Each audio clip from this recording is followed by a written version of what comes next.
What's cracking, Naptown? It is week 18, and it's coming up on the end of April right now. I got May, June, and July to get ready for the thing. I'd really like to not lose so bad this year.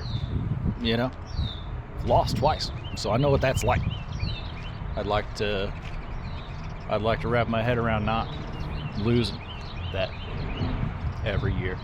Well, you know how it is. You don't want to just keep losing. I should probably start this out with some gratitude. What are we grateful about today?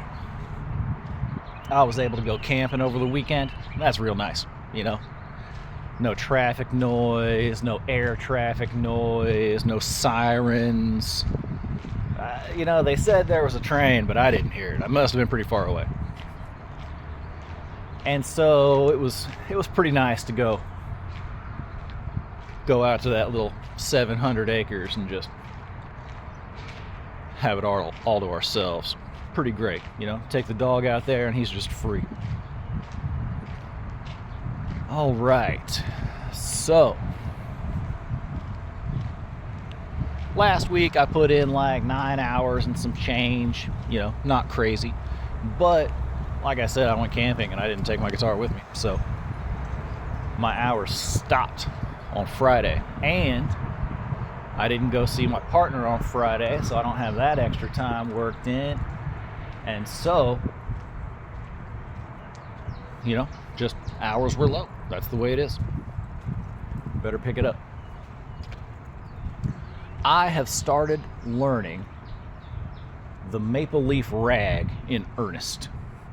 Learning the Sunflower Slow Drag last year, my first Scott Joplin, that was amazing. I mean, I still love to play that song even today.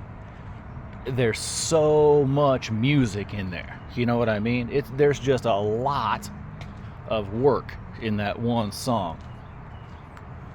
And the Maple Leaf Rag, it really grabs people in the heart, And so it's going to be a real fun one to learn. This time around, I'm gonna steal this technique that this Eastern European guy uses for learning a song. Every move is 4 parts. You put your right hand on the strings that you're going to play. Keep the strings quiet.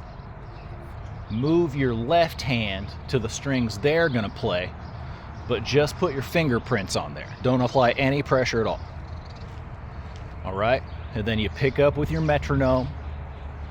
Apply pressure with your left hand. Strike the chords you need to strike with your right hand. Do that a few times, move on to the next move. And in that way, it's reported that you can develop muscle memory a bit quicker. Caveat that all that stuff happens really, really slow. Like, you move your hands very, very slow in this process.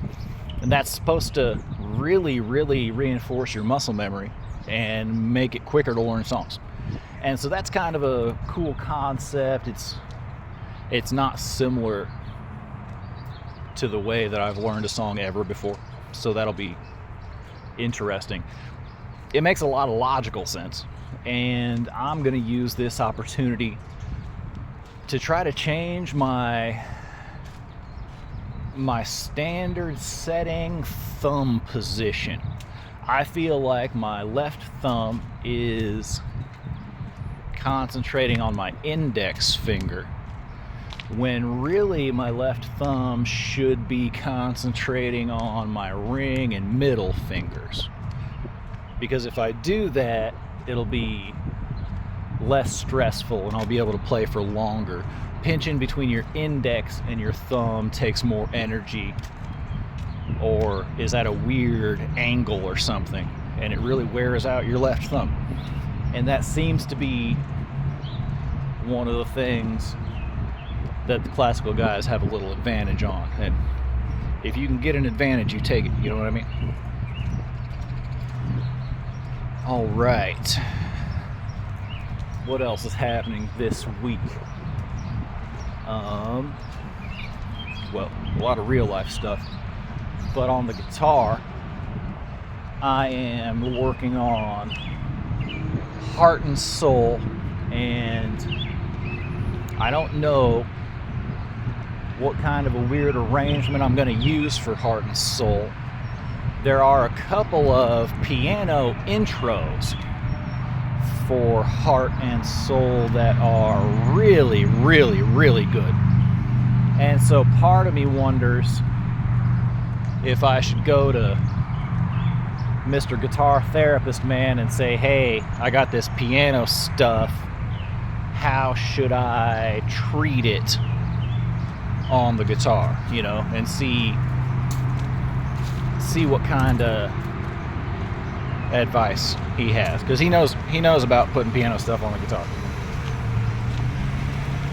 And it seems like there was something else I needed to talk to the guitar therapist about.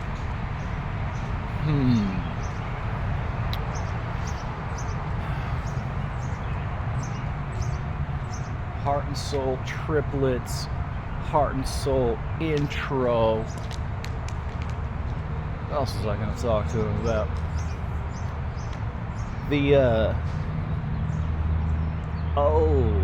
You know what? Forget the other thing I was going to talk to the guitar therapist about. This year I'm going to concentrate on not negotiating with myself. This year I'm going to make a plan. I'm going to stick to the damn plan. Last year I feel like my headspace was wrong. I called some very strange audibles very late in the game that I shouldn't have called. And, still don't feel good about it. So, make a plan. Don't negotiate with yourself. That should be rule number one. All right, I'm sure this is long enough. I'm sure I forgot stuff that I really needed to put in here, but I'll be back next week. You know what I mean? I just put in my opening 60 minutes. Now I got to take a little break and then put in another 40 or 50 minutes, right? All right. I will catch you on the flip side.